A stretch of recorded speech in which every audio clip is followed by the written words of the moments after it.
Hello అండి. అందరికీ నమస్తే. కొమ్మూరి వేణుగోపాలరావు గారు రచించిన పసుపు కుంకుమ అనే నవలకి స్వాగతం. ముందుగా రచయిత గారి మాటలు. ఆ ఇద్దరి అతివలలో ఒకరు చాకు అయితే ఒకరు తమలపాకు, ఒకరు చల్లని పాదరసపు దీపకాంతి లాంటివారైతే ఒకరు కనకనమండే నిప్పుకణం. సమాజ జీవితంలో సంప్రదాయాన్ని ఛేదించుకుంటూ పంజరాలని పగలగొట్టుకుంటూ ముందుకు దూసుకుపోగలిగితే తప్ప నేటి స్త్రీకి మనుగడ లేదు అన్నది ఒకరి వాదం. స్త్రీ మనుగడకి సంప్రదాయం, సహనం, శీలం వినా వేరు శరణ్యం లేదని ఒకరి అచంచల విశ్వాసం. నవజీవనంలో అది సాధ్యం కాదని, వాటి కోసం జీవితాలు బలి చేసుకోనక్కర్లేదని ఒకరి క్షోభ. అవి సాధించి తీరితేనే అది సుందరమయమైన సంపూర్ణ జీవితమని ఒకరి ఘోష. ఈ వాద ప్రతివాదాలలో ఎవరు గెలిచారు, ఎవరు ఓడారు? ఈ గెలుపు ఓటములు సమాజాన్ని కానీ సంసారాలని కానీ తీర్చిదిద్దుతాయా? అలా తీర్చిదిద్దని నాడు ఈ అంతరంగ సంక్షోభాలకి, నూతన వికాసాల కోసం, శవాల కోసం పరుగులిడే ప్రాణులకి పర్యవసానం ఏమిటి? కొత్తలోని ఎరుపుదనం, పాతలోని పసుపుదనం, కొత్తలోని కరుకుదనం, పాతలోని మెతకతనపు నిస్సారం, పోనీ సారం. వీటిని చర్చించటానికి రచయిత పడ్డ తాపత్రయమే ఈ పసుపు కుంకుమ. కథలోకి వెళ్లే ముందు మీ అందరికీ ఒక చిన్న రిక్వెస్ట్ అండి. ఈ నావెల్ పూర్తయ్యేలోపైన 1000 మంది సబ్స్క్రైబర్స్ని రీచ్ అవుతానని ఆశిస్తున్నాను. కొత్తగా కనుక ఎవరైనా ఛానల్ని చూస్తుంటే ప్లీజ్ సబ్స్క్రైబ్ చేసుకొని సపోర్ట్ చేయండి. మరి ఆలస్యం చేయకుండా కథలోకి వెళ్ళిపోదామా? మాలతి, భానుమతి బస్టాప్ దగ్గర నిల్చున్నారు. ఆ ఇద్దరిలో లేత నీలిరంగు ఫుల్ వాయిల్ చీర కట్టుకొని, అదే రంగు రూబీ జాకెట్టు తొడుక్కొని, పమిటను భుజాల మీద నిండుగా కప్పుకొని ఉన్న అమ్మాయి మాలతి. ఎరుపు రంగు నైలెక్స్ చీరే, ఎరుపు రంగుదే జాకెట్టు వేసుకొని చలాకీగా నిలబడి ఉన్న అమ్మాయి భానుమతి. పొడవుగా, పొందికగా, శాంతంగా, ప్రశాంతంగా, వినయంగా, సిగ్గుగా నిలబడిన అమ్మాయి మాలతి. అంతే పొడవుగా, అంతే పొందికగా ఉన్నా ఒక్క క్షణమైనా నిలకడగా నిలబడలేనట్లుగా, చురుకుగా, అసహనంగా, కొంటెగా, గడుసుగా, పొగరుగా, అర్థంలేని సిగ్గు నాకు అసహ్యం అన్నట్లు ఆత్మవిశ్వాసంతో కనపడుతున్న అమ్మాయి భానుమతి. తెల్లగా, అందంగా, ఆకర్షణీయంగా ఉన్న అమ్మాయి మాలతి. ఆకర్షణీయంగా, అందంగా, చామన ఛాయగా ఉన్న అమ్మాయి భానుమతి. శరీరాలు చురుక్కుమనిపించే 10 గంటలప్పటి మార్చి నెల ఎండలవి.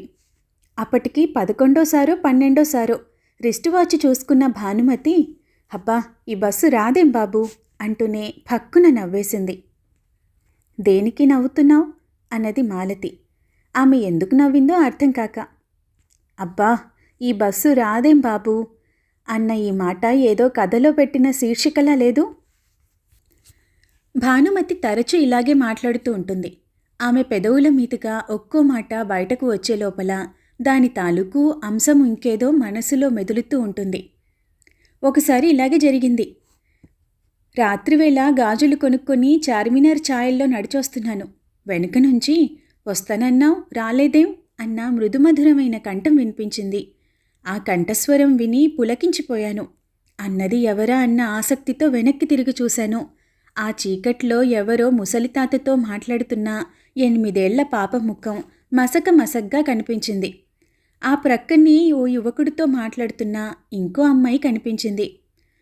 పాప వయస్సులో ఉన్న అమ్మాయి. ఆ ఇద్దరిలో ఈ మాటలు ఎవరన్నది తెలియలేదు. ఎవరైనా అని ఉండొచ్చు. తర్వాత అక్కడి నుంచి వచ్చేశాను. అయినా ఈ మాటలు నన్ను చాలా కాలం వెంటాడాయి. ఇప్పటికీ వెంటాడుతూనే ఉన్నాయి. వస్తానన్నావు రాలేదేం, వస్తానన్నావు రాలేదేం, బాగాలేదు. బాగానే ఉంది కానీ సరిగ్గా అర్థం కాలేదు. భానుమతి మళ్ళీ గలగల నవ్వింది. నాకు తెలుసు, నీకిష్టం లేని సంగతులు మాట్లాడినప్పుడు అలానే అంటావు. అసలు నీ మనసంతా ఆఫీసు మీద, ఆఫీసర్ గారి మీద ఉంది, నాకు తెలుసులే అంది. మాలతి ముఖం కొంచెం ఎరుపెక్కింది. ఆఫీస్ మీద ఉందను ఒప్పుకుంటాను, అంతేకాని ఆఫీసర్ గారి మీద నాకు అలాంటి భ్రాంతులేమీ లేవు. ఉంటే తప్పేమిటంట? నేను తప్పొప్పుల గురించి మాట్లాడటం లేదు. లేనిది లేదు అని చెప్తున్నాను. రేపు ఉన్నా లేదనే చెప్తావు, ఎందుకంటే నువ్వు ఒట్టి ఆడదానివి. నీ వ్యాఖ్యానికి సంతోషించాను. అదిగో బస్సు వచ్చేస్తుంది, పద పద. ఇది కూడా అందుకోలేకపోయామంటే మనకి అక్షింతలు తప్పవు. బస్సు కోసం ఎదురు చూసేవాళ్ళు తక్కువేం లేరు. ఎవరు మటుకు వాళ్ళు గట్టెక్కి పోదామనే ఆదుర్దాలో ఉన్నారేమో. అది ఆగి ఆగకముందే క్యూ సిస్టాన్ని ఉల్లంఘించి ఊకుమ్మడిగా ఎగబడ్డారు. భానుమతి పరిస్థితి గమనించి మొహమాట పడితే తాము ఉన్న చోటనే ఉండిపోతామని అర్థం చేసుకుంది. రామాలి అని మాలతి చేయి పట్టుకొని ఆమెను లాక్కుంటూ చాకులా ముందుకు దూసుకుపోయింది. మాలతికి ఒక్క క్షణం కళ్ళు చీకట్లు క్రమినట్లు అనిపించింది. తన చుట్టూ ఊహించలేనంత దగ్గరగా ఎవరెవరో మనుషులు తమని అదిమివేస్తూ ఊపిరాడనట్లుగా చేస్తూ ఎవరెవరివో శరీరాలు. బస్సులో అడుగుపెట్టాక తమ ఉనికి తెలుసుకునే ప్రళయంలో నుంచే బయటపడినట్లయింది. తమ బట్టలు నలిగిపోయాయని, తమ జుట్టు చెదిరిపోయిందని గ్రహించిన మాలతి ఛీ పాడు అంది. భానుమతి నవ్వుతూ ఆమె వంక చూసి పద, అక్కడ సీట్లు ఖాళీగా ఉన్నాయి అంది. ఏమిటంత పాడు పని చేసినట్లుగా పశ్చాత్తాపపడిపోతున్నావు అంది ఇద్దరు కూర్చున్నాక. కాదేమిటి, వాళ్ళందరి ఒళ్ళు మనకు తగిలాలా? తగిలితే ఏమైందంట? అసహ్యం కదూ. ఒక మనిషి శరీరం మరో మనిషి శరీరానికి తగిలినంత మాత్రాన అసహ్యమా? డాక్టర్లు ఆడ పేషెంట్లని ముట్టుకుంటారు. ఒకరికొకరు బంధువులైనప్పుడు వాళ్లల్లో వయసు మళ్ళిన వాళ్ళు చిన్నవాళ్లైన ఆడపిల్లల్ని అనేక వంకలతో ముట్టుకుంటారు. అన్నా చెల్లెళ్ళు, అక్కా తమ్ముళ్ళు ఒకరినొకరు ముట్టుకుంటారు. మొగుడు పెళ్ళాలు ఒకరినొకరు ముట్టుకుంటారు. బాగుంది నువ్వు చెప్పేది. రక్త సంబంధీకులైన వాళ్లకి ఇతరులకి తేడా లేదంటావా? ఎక్కడుంది తేడా? మనం ఆపాదించుకున్న బంధుత్వాలలోనా? మన చుట్టూ అందంగా అభేద్యంగా నిర్మించుకున్న ఉక్కు పొరల్లోనా? మొగుడంటే ఇష్టం లేకపోతే వాడి స్పర్శే మళ్ళీ అసహ్యమవుతుంది. మళ్ళీ అన్నా చెల్లెళ్ళ మధ్య మానసిక బంధాలు తెగినప్పుడు ఆ స్పర్శే అసహ్యమవుతుంది. ఇంతకీ నువ్వు చెప్పేదేమిటో సూటిగా చెప్పు తల్లి, అర్థం కావటం లేదు.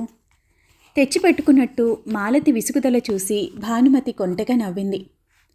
చెప్పాలంటే చాలా ఉంది. ప్రస్తుతానికి సందర్భానికి అన్వయించుకున్నంత వరకు అమ్మమ్మల మడిలాంటి దానికి మనం స్వస్తి చెప్పాలని. మాలతికి వాదం పొడిగించాలని లేదు.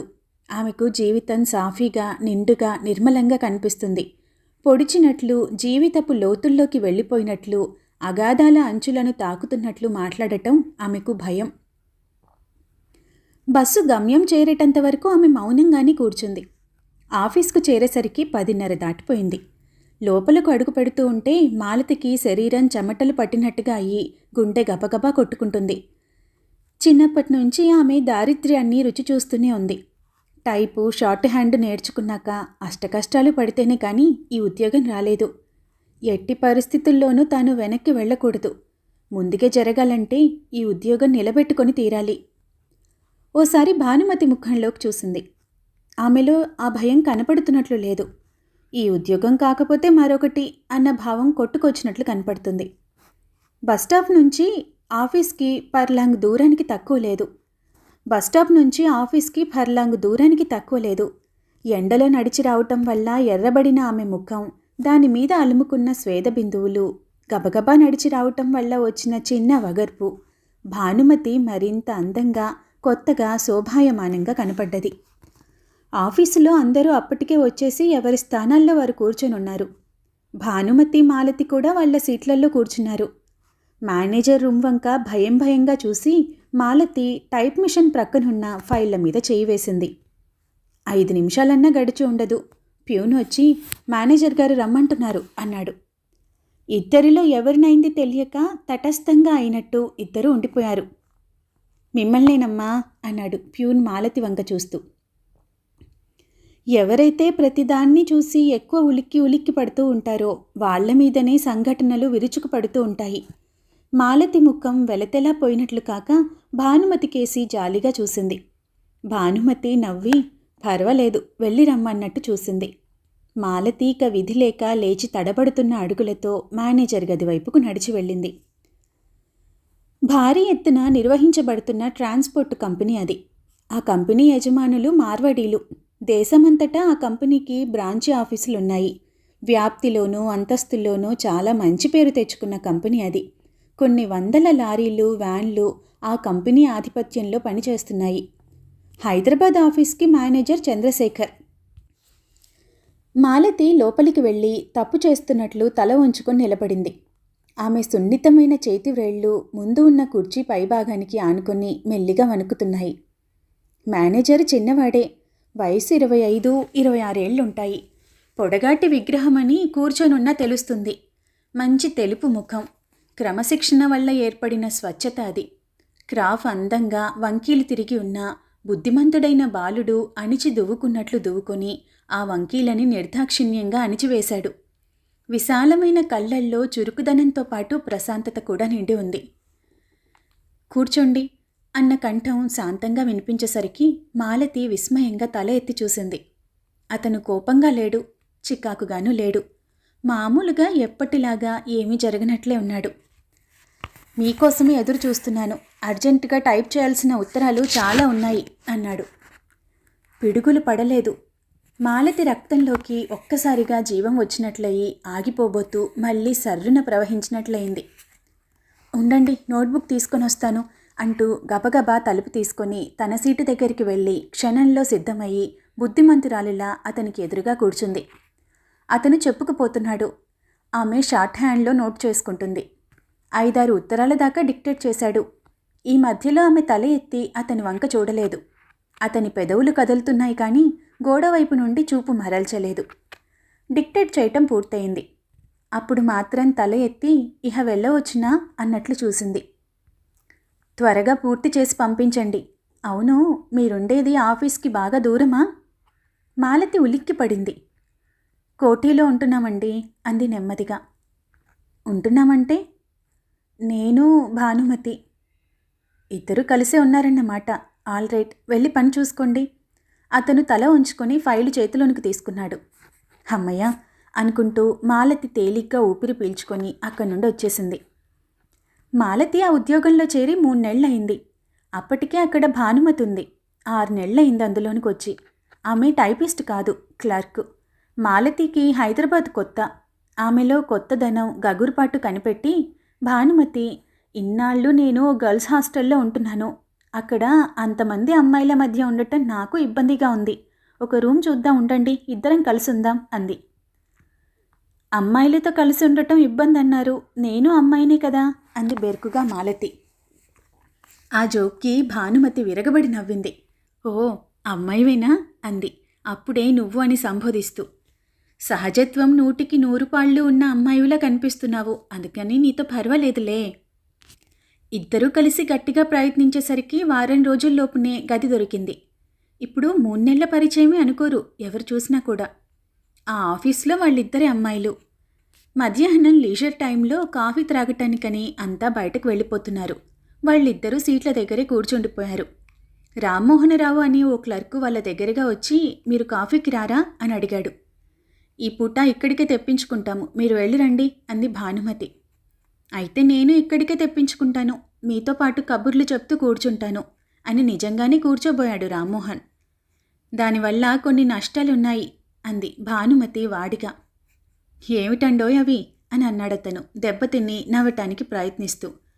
మా గురించి గుసగుసలు ఎక్కువ అవటం, మీరు మీ తోటివారి మధ్య అనవసరంగా షైన్ అవ్వటం, కాబట్టి మీరు బుద్ధిమంతుల్లాగా వాళ్ళతో పాటు వెళ్ళి రండి అంది. అలాగే, మీ ఇష్టం అని మొహం మార్చుకొని అక్కడి నుంచి వెళ్ళిపోయాడు. మాలతికి కొంచెం కష్టం వేసింది. అంత నిష్కర్షగా ఎలా మాట్లాడుతున్నావు భాను అని అడిగింది ఓ క్షణం ఆగి. ఉన్నదున్నట్టు చెప్తే అంత ఆశ్చర్యం ఎందుకు మాలి? ఈవేళ బయటకు వెళ్ళాలనిపించటం లేదు. మన మధ్య అతనుండటం ఇష్టం లేదు, అదే చెప్పాను. మరో మూడ్లో హాయి అనిపిస్తే అతనితో షికార్లు కొట్టడానికి నేను ఒప్పుకోవచ్చు. ఆ మాత్రం వ్యక్తి స్వాతంత్రం అక్కర్లేదా? ప్యూన్ దస్తగిరిని కాఫీ తీసుకురమ్మని పంపించారు ఫ్లాస్క్ ఇచ్చి. నువ్వు ఉద్యోగంలో చేరి 3 నెలలైంది కదూ, ఈ 3 నెలల్లో ప్రపంచాన్ని గురించి నువ్వేం గమనించావు అని అడిగింది భానుమతి. అంటే అన్నది మాలతి అర్థం కాక. రోజూ ప్రొద్దుటే లేస్తున్నాము, బస్సుల్లో ప్రయాణిస్తున్నాము, షాపింగ్లకు వెడుతున్నాము, సినిమాలు చూస్తున్నాము, బజార్లో నడుస్తున్నాము. వీటన్నింటిలో నువ్వు గమనించిందేమిటి? నువ్వనేది నాకు బోధపడటం లేదు అని నొచ్చుకుంది మాలతి. ఎవరి దారిన వాళ్ళు బ్రతుకుదామని ఎంత నిజాయితీగా ప్రయత్నించినా వాళ్లను ఎదుటి వాళ్ల పరిధిల్లోకి బలవంతంగా లాక్కోటానికి చేసే ప్రయత్నం కనపడటం లేదు. మాలతి ఆమె చెప్పిన వ్యాఖ్యానానికి రూపకల్పన చేసుకునేందుకు ప్రయత్నిస్తుంది. 5 నిమిషాల వ్యవధి చిక్కినా నిన్ను నిన్నుగా బ్రతకనిచ్చే అవకాశం ఇస్తుందా ఈ లోకం? నువ్వు బయటకొస్తే నీ శరీరం చీల్చేసేటట్లు లక్షలాది చూపులు. నువ్వు మామూలుగా మాట్లాడిపోతే దానికి డొంక తిరుగుడు సమాధానాలు. అవసరం ఉన్నా లేకపోయినా నవ్వటాలు, లీడ్ ఇవ్వటం, ఏదో వాతావరణం సృష్టించటానికి ప్రయత్నించటం. అందుకే మగాడికి అనుభవానికి వచ్చిన సంఘటనలు కొద్దిగా ఉంటాయి. ఆడదానికి దూరంగా నెట్టేసిన అనుభవాలు అనేకం ఉంటాయి. ఇప్పుడు నువ్విదంతా దేనికి చెప్తున్నావు? అడిగింది మాలతి నిజంగానే బోధపడక. మన చుట్టూ జరిగేది గమనిస్తున్నాను కాబట్టి ఏమీ జరగనట్లుగా గుప్తంగా ఉంటుంది, కానీ కనిపించని విద్యుత్ తరంగాలు లాంటివి మన చుట్టూ అనుక్షణం పరిభ్రమిస్తున్నట్లుగా అనిపిస్తూ ఉంటుంది. ఈ ఆఫీసులో నేను నీకన్నా చాలా నెలల సీనియర్ని. ఈ ఊరిలో నాకు నీకన్నా ఎక్కువ పరిచయం ఉంది. మామూలుగా మాట్లాడుతున్నప్పుడు నా మనసులో ఏముందో ఆ సంగతి అలా ఉంచు. అవతలి వాళ్ళు ఇచ్చే లీడ్ అంటే ఆ లీడ్ మనం అందుకోవాలని చేసే ప్రయత్నాలున్నాయి చూసావు. ఈ పరిస్థితుల్లో ఆడది పాతివ్రత్యం అంటారే, దాన్ని ఎలా కాపాడుకోగలదో నాకు అర్థం కాదు. ఈగలు చూసావా, వాలిన చోటే ఎంత తోలినా తిరిగొచ్చి వాలుతూ ఉంటాయి. అలాగే వాలుతూ ఉంటాయి ఈ ఉపద్రవాలు. మన మేనేజర్ గారు ఈ కోవలోకి చెందిన మనిషి కాదనుకుంటాను అనేసింది మాలతి చప్పున. తర్వాత నాలిక కొరుక్కుంది. కాకపోవచ్చు, నువ్వన్నది నిజమే కావచ్చును అన్నది భానుమతి సాలోచనగా. ఇంతలో దస్తగిరి కాఫీ తీసుకొని వచ్చాడు. 2 గాజు గ్లాసులు కడిగి ఫ్లాస్క్లోని కాఫీని వాటిల్లో సర్దాడు. మేనేజర్ గదిలో నుంచి కాలింగ్ బెల్ వినిపించింది. సార్ అంటూ దస్తగిరి పరిగెత్తాడు. తన పనేమిటో తానేమిటో తప్ప మరో గొడవ లేదు మహానుభావుడికి. కానీ ఇలాంటి వాళ్ల పెళ్ళాలు సుఖపడతారు అంది భానుమతి. అయితే ఆయన పెళ్ళాం సుఖపడుతుందన్నమాట అనేసింది మాలతి వెంటనే. చేసుకుంటే సుఖపడేదేమో, కానీ అతనికి ఇంకా పెళ్లి కాలేదు. మాలతి ఏం మాట్లాడలేదు. ఇద్దరు కాఫీ త్రాగటం పూర్తి చేశారు. దస్తగిరి ఓ కవరు పట్టుకొని లోపల నుంచి వచ్చాడు. అమ్మగారు, ఈ ఉత్తరం మీకండి, సార్ ఇమ్మన్నారు అంటూ భానుమతి ముందు పెట్టాడు. ఫారిన్ నుంచి వచ్చిన కవరని దానిమీద రంగులు చూస్తేనే తెలుస్తుంది. భానుమతి ఆ కవరు వంక చూసి ఊరుకుంది, కానీ గబగబా చించి చదివేయటం లాంటి పనులేమీ చేయలేదు. ఆ ఉత్తరం చదువుకోవేం అని అడిగింది మాలతి. ఆమె ఈ ఆఫీసులో చేరాక స్నేహితురాలికి ఉత్తరం రాగా చూడటం ఇదే ప్రథమం. తన సంగతి సరే సరి, తనకు రాసేవాళ్ళు ఎవరున్నారు కనుక అంత తొందర ఏముంది? ఇంతకీ అదేలే, గదికి వెళ్ళాక చదువుకుంటాను అంది భానుమతి అనాసక్తంగా. సభ్యత కాదేమో అనుకుంటూ కూడా ఎవరు రాశారు అని అడగకుండా ఉండలేకపోయింది మాలతి. మా వారు. మాలతి అదిరిపడింది. అంత ఆశ్చర్యపడతావేం? మా శ్రీవారు రాశారు. ఆయన మొహం ఎలా ఉంటుందో మర్చిపోయానేమో, కానీ ఆయన దస్తూరి మర్చిపోలేదు. మాలతి ఆశ్చర్యంలో నుంచి ఇంకా తేరుకోలేదు. ఎందుకిలా వేళాకోళం చేస్తున్నావు భాను అడిగింది గొంతు పూడినట్లయి. వేళాకోళమా? ఎందుకలా అనుకుంటున్నావు నువ్వు? నేను అబద్ధం చెప్పగా ఎప్పుడైనా విన్నావా? చాలా మామూలుగా అంది భానుమతి. ఆమె ముఖభంగిమల్లో కానీ కంఠస్వరంలో కానీ కించిత్ కూడా మార్పు రాలేదు. మరెప్పుడు చెప్పలేదేం? చెప్పవలసిన సందర్భం రాలేదని అనుకుని ఉంటాను.